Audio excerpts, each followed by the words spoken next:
ship on radar. I'm going to destroy him. I think it brings you back to your youth. We've actually coined the phrase rekindled youth here with the store. And I kind of associate that as to where somebody looks at a toy and all of a sudden they're 8 years old again, or they're 7 years old. And it brings you back to a fonder memory.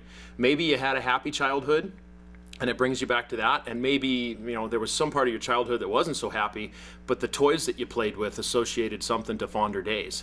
And everybody looks at something different. They'll take a toy, they'll take something that they had and go, oh man, I remember, driving the wheels off of this toy. I remember, wearing out the knees on my Tough Skins playing with this. Some of my fondest memories would be opening up a Star Wars action figure on Christmas morning, getting R2-D2 and C-3PO for Easter, 1978. Just the cool factor of, I remember getting a Dagobah playset from my grandmother. Every time I look at that Dagobah playset, I think of my grandmother because of that.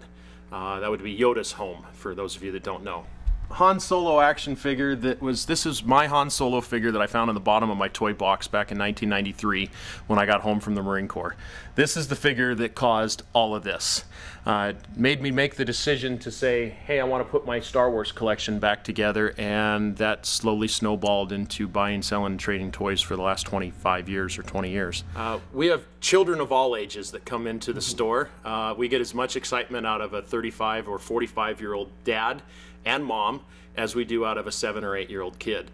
The kids are pretty much gravitating towards the Lego most of the time. However, we do have a lot of kids that are looking at Star Wars action figures and Marvel action figures and DC and that kind of thing.